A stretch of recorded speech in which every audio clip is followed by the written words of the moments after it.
Hello YouTube, welcome back to my channel, and in this video I'll be discussing the battery performance on the Samsung Galaxy S7 Edge. Now those of you who follow me, you know this is the Exynos 8890 version which I unboxed just over a week ago. There's also a Snapdragon 820 version which was released in America and Far East, so please keep that in mind. The battery results may vary as compared to the Snapdragon 820 version. Now I want to show you this very quickly before we proceed, so let's have a look and see. I got the AIDA64 app. Let's go into systems and see what the stats are. You can see this is the Samsung Galaxy S7 Edge, and this is, by the way, the global version, which is SMG935F. So this is the global variant with the Exynos 8890 chipset, and also I'll show you the CPU as well. The chipset, as you can see, the SoC model Exynos 8890, the 8 octa-core series by Samsung, and this is also made on 14 nanometer technology, 64-bit. So please keep that in mind, guys. This is not the Snapdragon version. And before we step into the battery performance stats, let's get into settings and have a look and see which version of Android the S7 Edge is running. So settings, about device, and from here we get into software info, guys. As you can see, it's running a Marshmallow 6.0.1, and also right at the end you can see it's running the latest March security patch level update as well. I know the Nexus devices are getting the April update, and hopefully at some point this month Samsung will also be releasing the April patch level security update. Okay, so in my typical style, guys, I'm going to go into the gallery, and I'm going to show you guys lots of screen on time for both Wi-Fi and LTE, and also how does the always on display, which is the new thing on Galaxy phones, how does that affect the battery life, which I will also be discussing in detail. Okay, so let's have a look, guys. First of all, the screenshot that I took, you can see as soon as I got the phone out of the box, I had a software update waiting for me already. It was 74.34 meg, and it had some performance updates and stuff, and stability updates and stuff. As you can see, I'm not going to go through all the log, guys. As you know, you can always pause the video and you can have a look there for yourself. But overall, it was a welcome update. It's always good to see an OTA update, especially on a brand new phone, to obviously get out all the bugs if they possibly can. Okay, I've showed this already, guys. It's running the March level update. I haven't had the April update just as yet, but when I do get it, I will let you guys know. Also, guys, on the second day, I received this update for the Edge screen. Now, this was quite well known in the media. Lots of people were complaining about the Edge screen getting by mistake, activated when you were holding the phone in your hand and your palm was touching the screen. Well, in my previous video, guys, I have discussed it in quite a bit of depth. I discussed how to set up the Edge, the Edge functions and the OTA update and everything. So please go and have a look at my video. What I'll do is I'll leave a link down below for that video in which I've discussed this in depth. This hasn't affected the battery life as such, but this OTA update, sorry, was for the Edge screen, and I'm happy to report that the Edge screen issues are not there present on the S7 Edge anymore. Okay, so here you go, guys. Down to I love this, the way you can capture the screenshot on Samsung Galaxy phones. Once you take a screenshot, it gives you an option to take a long screenshot of all the stats. So in fact, at least I'm able to show you exactly what I was using while I was using the phone.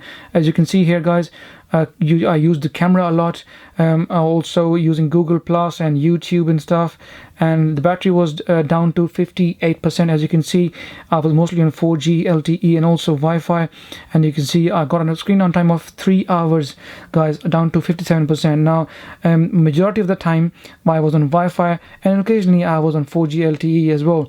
Most of my stats that you're going to be seeing, guys, they're mostly 4G and LTE and Wi-Fi mixed up. Wherever you see a slight decrease in screen on time, and that probably would mean that I've used more 4G LTE, and when you see decent screen on time, like more 5-6 hours or beyond, that means I've been using mostly Wi-Fi. Here I was using mostly Wi-Fi, so 3 hours of screen on time when the battery was down to 57%.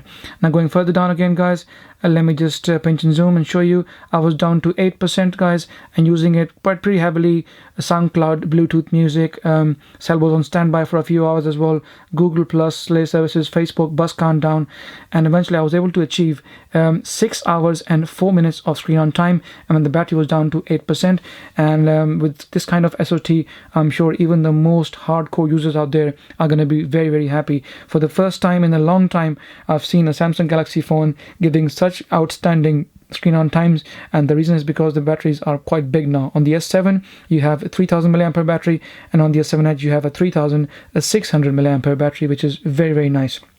Okay, so here guys, when I finished with this first screen on time stat, then I actually plugged the phone at 5% back in the AC power plug, and I wanted to see how quickly the phone will charge. The phone obviously supports fast charging. It's not technically Qualcomm Quick Charge 2.0, but still it meets that standard and it's fast enough. So I wanted to see how fast it really was. I used the Motorola charger, guys.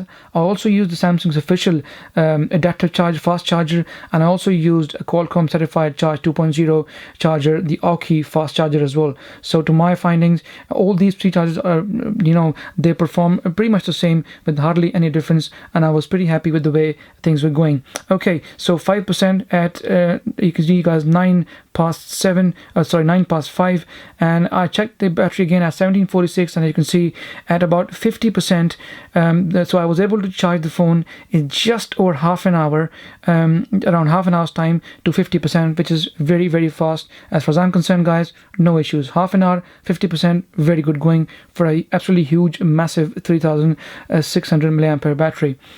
Okay, and again I looked at it at about 90%, and 1821, guys, as you can see, just over an hour, and I was able to get 90%. So you're looking at about maybe an hour and a half time, and depending on how far below you let the battery drop down. If you say charge your phone around 25%, 30%, likely chances are that in about just over an hour's time you will probably get a full charge, depending upon the type of charger you use. Obviously the phone can also be used with normal regular chargers, but I prefer to use it with fast charger, because obviously that's the new thing, and sometimes people don't have time to charge phones for too long.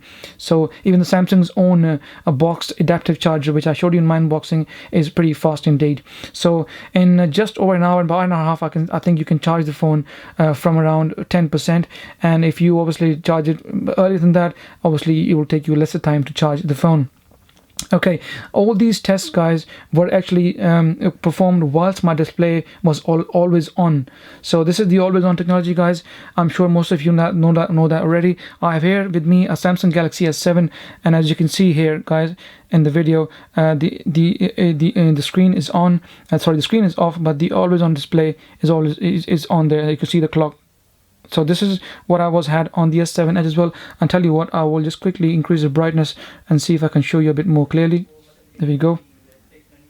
Okay, guys, as you can see, this is the clock widget that I've got for the always on display. So that's what I had on the S7 Edge as well. And I tell you what, I will decrease my lighting so that I can show you exactly what it's like. There we go, guys. As you can see, now this is where the screen on display is always on. I know it's not as clear on the video, but because I've got the camera on manual mode, but this is how it stays on. And this what I had on my phone whilst I was collecting all these stats, guys. So I had the screen always on display, always on, and as you can see, I will show you later in the video how much battery does it lose when you have the always screen on display all the time. Okay, again, I was here about 100% at 0034, guys. As you can see in the top right corner, that's when I took the phone off charger at 100%. And when I looked at it 5:44 in the morning when I got up, guys, it had lost 94%. Now this was with like I said, guys, always on display. I will show you probably a screenshot later in the video as well, but I can tell you that the always on display was on throughout the night, and if you can see here, from 100% down to 94%. In about 6 hours it lost about 6%. So Samsung's claim of losing 1% every hour is pretty much spot on. But because this is a big, absolutely huge, massive battery, so even if you leave the phone on for say 8 hours, 10 hours, and even if you do lose 10%, you still have plenty of juice left in the tank for you to survive for the rest of the day. So if the bigger the battery, obviously the more easier it is on always on display. I'm very also keen to find out how the LG G5 will be affected with this always on display, because that phone has got a relatively smaller battery at 2800 milliampere, and I will be, once I get that phone on me, which I hope will be coming to my labs very, very soon in the next few weeks or maybe few days, and I will be very keen to see how does that perform as compared to the Samsung Galaxy S7 and the S7 Edge. Anyways, a 6% we lost, guys, in about approximately 6 hours, which is not bad, decent performance. Okay, again, and I was just took the whole long screenshot. As you can see, I was using a lot of WhatsApp, a lot of Facebook, bus countdown, using camera to take pictures and make videos and stuff, Bluetooth, SoundCloud, and the battery was down to 5%, and I was able to achieve a total screen on time of 5 hours and 25 minutes. Now here, as you can see, it has slightly dropped from what we saw earlier before in the screenshot, and that's because I was using more 4G LTE and less Wi-Fi. So if you're going to be using more 4G LTE and less Wi-Fi, obviously you're going to have less screen on time. Also, if you're going to be leaving your phone for a longer period of time, say if you were to leave your phone for 10 hours, 12 hours, keep that in mind. You'll also be losing that battery during all that time. So in about 10 to 12 hours, you'll be losing like 12%. So because the lower stats as you see here on screen on time, please also keep in mind that the always on display was on, and every now and then when I was sleeping or I was leaving the phone for a couple of hours, I was also losing 1% every 1 hour. So that will obviously affect the overall screen on time, but not by much, because the screen the battery on the phone is absolutely massive and huge, and it doesn't drain out as quick as it would on a smaller phone or a bigger phone with a small battery. Once again, guys, you can see down to 30% using the regular stuff, camera, Google Plus, Messenger, Facebook, Instagram, all the regular stuff that I do, guys. Battery went down to, as you can see here, at 30%, and I was able to achieve a total screen on time of 5 hours and 2 minutes. Now this is 30%. I would have easily gotten at least 2 more hours on top, so that means this phone would have given me at this rate about 7 hours maybe plus of screen on time, which is pretty nice, not too bad. Now this is where I'm exactly showing you guys. I took a picture of this from my other phone and I transferred it to my gallery so that I could show you how the always on display affects the battery life. As you can see, at around 18 past midnight, the battery was down to 29%, and when I got up in the morning, guys, about 4:46, I had lost nearly 5%.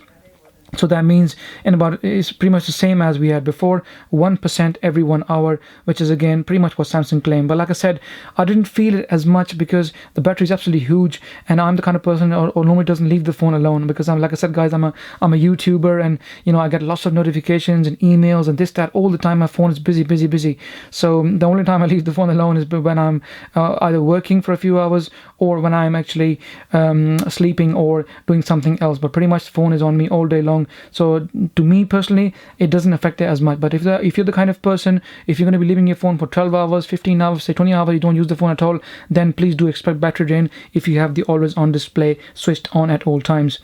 Again, here you can see down to 5%, 4G LTE Wi-Fi mixed usage, guys, and after nearly 19 hours and 35 minutes of total use, I had a total screen on time of 6 hours and 1 minute. As you can see, once again, a very good screen on time. Even though I expect a bit more from a 3600 milliampere battery, I was expecting maybe I could hit maybe 8 hours or 9 hours of screen on time. But then again, you got to keep one thing in mind, guys. This is a very, very powerful Quad HD 2516 to 1440 screen. So for Samsung to achieve these kind of stats with a Quad HD screen, I think we need to give a thumbs up, and we need to appreciate the fact that how much Quad HD screens have been struggling with other phones like the LG G4, for instance, or the S6 Edge. Even from last year, they were struggling with screen on times, and with other phones that we know in the market, they mostly struggle with Quad HD screen.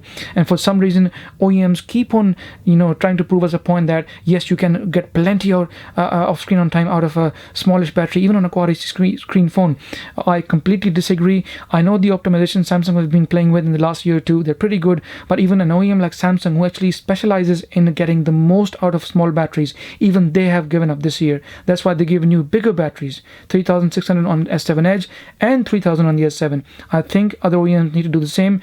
With the HTC 10 coming out, I'm hoping they will have at least a 3000 mAh battery, but I'm slightly disappointed with the LG G5 because they've given you even a smaller battery than what they had on the LG G4. But the phone, like I said, will be out very soon, and I'll be having a review unit very soon, guys, so I will let you guys know how the battery life on that phone is, and we will discuss everything in detail as we are discussing here for the S7 Edge. Okay, once again, guys, you can see down to 80% 4G LTE, and I was able to achieve 1 hours and 46 minutes of screen on time, a bit of Wi-Fi as well. So once again, the battery is pretty strong. RAM management, guys, it's been pretty good so far. I will discuss this in one of my future videos in detail. I have done a RAM management test as well, by the way. There's a video of it that please go and have a look at my channel, guys. I'm sure you will find it very, very interesting. Okay, once again, down to 33%, guys, 4G LTE and Wi-Fi, and I was able to achieve 4 hours and 54 minutes of screen on time. And once again, guys, if I was to stretch this at this level, I'm sure I would have gone easily past the 6 hour mark, or maybe close to 7 hours of screen on time. As you can see, it is holding up pretty nice. The way, whether you use 4G LTE, mixed usage, just Wi-Fi only, you can get some great, amazing screen on times on the Samsung Galaxy S7 Edge. Here, guys, I was using mostly the Wi-Fi. I really wanted to see how much just using Wi-Fi alone will make a difference. And as you can see, see I was using pretty much like I normally do all my social media apps, taking photos with the camera, 6%, which is very high. Android system 6%, Instagram, Google Play services, YouTube, all this blah blah blah and everything, guys. And I was able to achieve a screen on time of 7 hours and 27 minutes, which is very, very nice, and I quite like it. That's the kind of screen on time you expect from a big huge battery. And despite having a Quad HD screen, I think they have done very well, Samsung, and we need to give them a thumbs up for that. Again, down to 16%, guys, and I was able to achieve a 6 hours and 7 minutes of screen on time. Another stat here, 5%, 5 hours and 4. So you're hovering around the 6.5 mark in most cases, even if you're using it 4G LTE and Wi-Fi mix. So there's no way you will be able to finish this phone unless you're on the phone all the time. For an average person, I think once you have 5 hours plus of screen on time, that pretty much means for an average person a full working day is easily achievable even with the heaviest of users. So not too bad. This, by the way, doesn't include gaming. It doesn't include any sort of live streaming or any sort of heavy movie watching video and stuff, which drains the battery out quicker. By the way, that reminds me, I've downloaded a few films on my phone, and I was watching a few films the other day. If you're going to be watching movie offline, that is, if you save movie on or a clip on the phone and then watch it, that will not drain as much battery as you would whilst you are, say, live streaming or YouTubing or things like that. I think they have done really well. I watched, I think, a whole film the other day, and I only lost about 15-20% after watching the whole hour-and-a-half film, which was really great, and I was very, very happy the way it performed. So if you're going to be live streaming like YouTube or, say, watch BBC News and so live streaming, you probably lose more. But if you download that first onto your phone and watch it offline, you won't be worrying about the battery at all, guys, as the battery time for video on this phone is close to 20 hours from what I have seen on a GSM Arena. Anyways, once again, guys, 4 hours and 15 minutes was 17%. Here I was using more 4G LTE, and I was also using the camera a lot, as you can see here, guys. 8% of camera, lots of videos I took. I shot a 4K video, I shot a 1080p video, and also took some photos as well. So it was pretty good, heavy usage, and I was still able to get 4 hours and 15 minutes with battery down to 17%. That means I would have probably gotten close to 5 hours, or maybe just over 5 hours, even with the heaviest of use, with heavy camera, taking photos and videos. Still I was able to get plenty of screen on time. Once again, down to 4%, and I achieved 4 hours and 56 minutes of screen on time. Once again, a bit of heavy use on the phone and more 4G LTE, and also, as you can see, 23 hours means I would have probably left it for a lot of 4G LTE usage as well. That's why the screen on time went down to 4 hours and 56 minutes. Again, RAM management, something like I said, guys, I will again discuss in my full review, but there is a RAM management test video which I put on the S7 Edge. Like I said, I'll leave a link down below and you can have a look and see on that video. Now, then I switched the always on display off, guys, and I wanted to see if that would make any difference, and then I used the phone for pretty much, I tell you what, before I explain you that, I did switch it off, and we will talk about this in just a minute. But this is one thing which I wanted to show you guys, the app power saving. Now, this is something which I haven't seen in Samsung Galaxy phones before. I've seen it in Xiaomi phones, I've seen it on phones I think from Oppo as well, but I haven't seen this from the Galaxy phone. It tells you save battery power by optimizing the power. It would show you the apps, they'll pop up and you can close those apps. Say if you haven't used the app for 2 or 3 days, it will ask you want to close this app running in the back end, which is very good, because at the end of the day, such kind of app optimization, power saving will help you in getting even better battery life than what I'm showing you. But even if you don't do that, guys, you will still be getting a very, very good battery life regardless anyway, because the battery on this phone is absolutely huge and massive. Like I said, a 3600 milliampere battery, and with Samsung's optimizations, there's no way you're not going to get a good screen on time on this phone unless you are obviously out of luck for some odd reason. I've spoken to plenty of people and they're saying they've been complaining about the battery drains and stuff, but so far as I'm concerned, no battery drains, no abnormalities, and no issues with the battery performance overall whatsoever. 5% again, guys, and I was able to achieve 6 hours and 31 minutes of screen on time, which is very close to 7 hours. And guys, like I said, I'm a very heavy user of a smartphone. I'm constantly hammering my phone, using social media, taking photos and this, that, and everything. So if you're going to be a bit more moderate on the phone, I'm pretty sure that you will get even better screen on times than what I can show you in here in the video. So guys, this was pretty much it about the Samsung Galaxy S7 Edge. This is the Exynos 8890 octa-core version, guys, with the 3600 milliampere battery and a 5.5 inch Quad HD 2560 to 1440 screen. So if you like my video, guys, please give it a thumbs up. Please subscribe to my channel, guys, as it really helps me. And like always, any questions, please feel free to ask me in the comment section, and I'll try my best to answer you guys as soon as possible. And I shall see you in the next video.